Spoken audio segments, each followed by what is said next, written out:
I'm Josiah Meldrum and I'm a director and co-founder of a small business called Hodmedod, which grows and sells British pulses, lentils, beans and peas.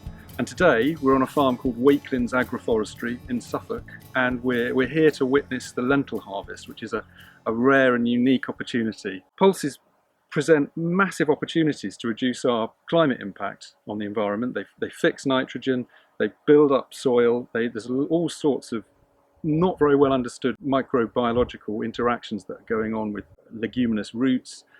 But pulse consumption is dropping globally and has been dropping over the last decade. And again, it's as countries that have traditionally subsisted on those pulses, much as we used to, have begun to get richer and they're looking at eating more meat, and pulse consumption has dropped off. We are historically very low per capita pulse consumers.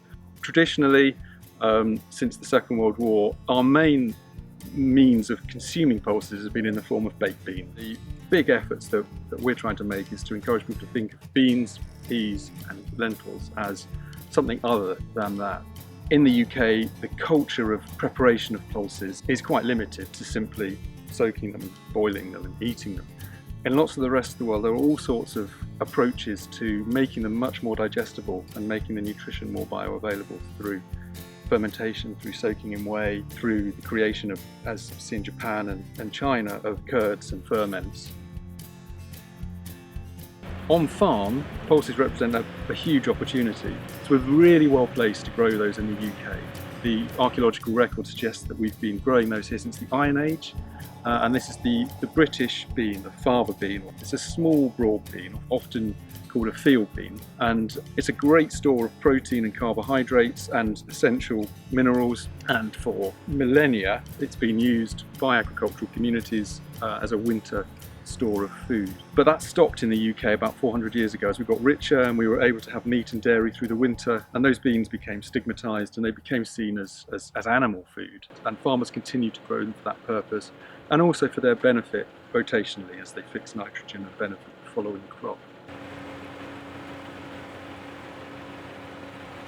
We realised that there were these beans being grown that we could eat but that we were not eating, and we bought a few from a local grain processor. We cooked them and we were sceptical. We thought there must be a reason. People must not eat these because they taste disgusting. They were delicious. We couldn't believe it. This was something that no one else was doing in the UK, and we really needed to make people aware of the benefits of growing and eating more pulses, and to let people know what we had discovered, which is this fantastic fact that they are being grown here and we could be eating them. We're not only selling crops that would otherwise have been destined for export from conventional farms in East Anglia. We're working now with organic farmers who grow specifically for us, and they're growing a range of peas, and now we're trialling lentils and also other interesting crops that make for a more diverse farm system, that bring benefits to a rotation but also have very particular dietary benefits.